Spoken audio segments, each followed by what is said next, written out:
barcodes are scanned around the world more than 10 billion times a day. It's more than Google search. We are now launching next generation barcodes. One scan, infinite possibilities.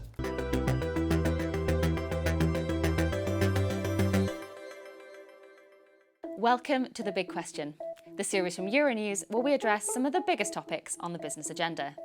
I'm Hannah Brown, and today I'm joined by Renaud de Barbuat, the President and CEO of GS1. So thank you so much for joining us today. For those in our audience who don't know, can you just explain what is GS1 and what do you do? GS1 is a global standards organization. We are neutral and not for profit, and we are best known for the barcode. The barcode has been named by the BBC as one of the 50 things that made the world economy. Wow.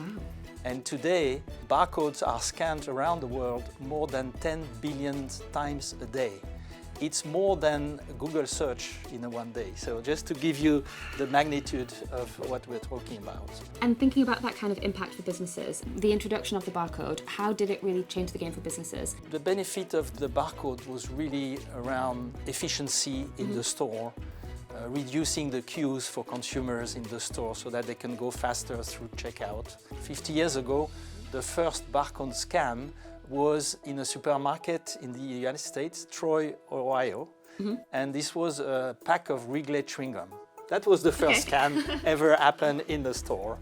But since then, over the 50 years, this simple scan has helped to connect a physical product with its digital identity. Yeah. And by doing that, you can have faster checkout, better consumer experience in the store, and a very efficient supply chain.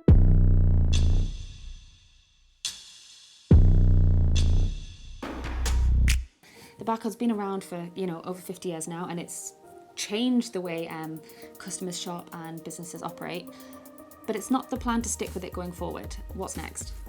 So we are now launching next generation barcodes for commerce to basically power commerce in the digital era, giving consumers and companies more information they can trust to make smarter decisions. What we did is to marry the two technologies, the QR code and the barcode. And we've basically put the barcode inside the QR code. Now the consumers will have access to a wealth of information about the product.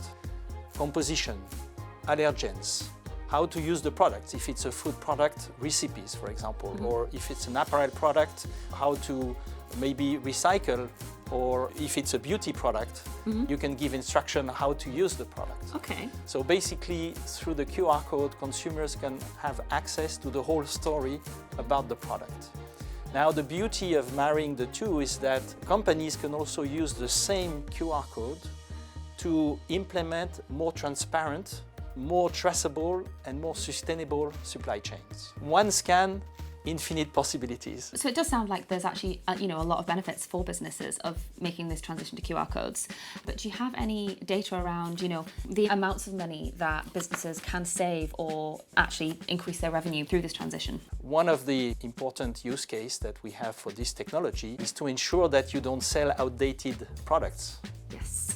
One concrete example, Woolworths, who is one of the major grocery retailers in Australia, they've used this technology, next generation barcodes, to implement a better way to manage poultry type of products, which are very sensitive from an expiry date standpoint.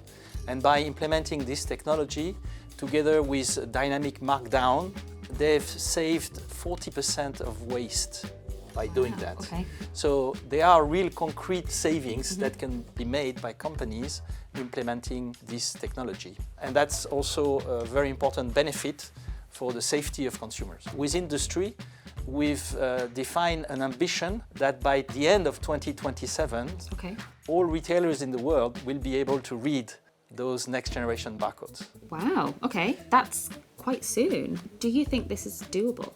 Yes, we think it's doable. Now, it's an ambition. We'll see how fast it goes.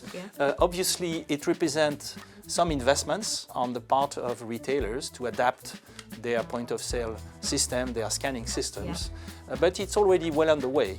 And what's important to mention is that The technology is accessible not only to large companies, but also to small companies. Let me give you an example.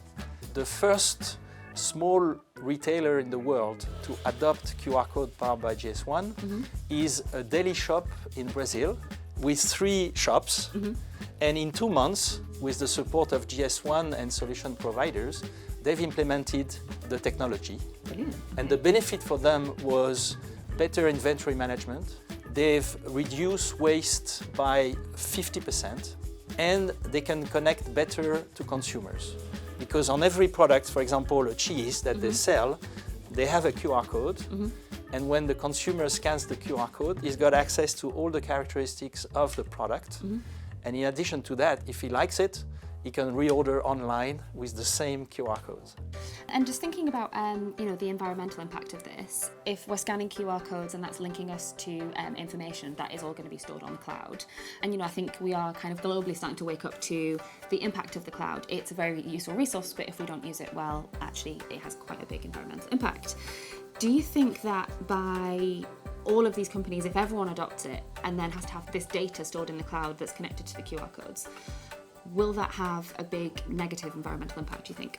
Obviously, there is an impact because that's technology, and when you scan, you access the cloud as you describe it. So yes, there is an impact.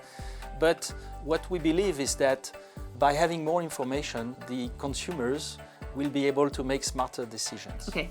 And so by empowering consumers, they will be able to make the right decisions, and this will influence products, and the products will become more sustainable progressively. The other benefit that we see is these QR codes powered by GS1 can help implementing new sustainable processes.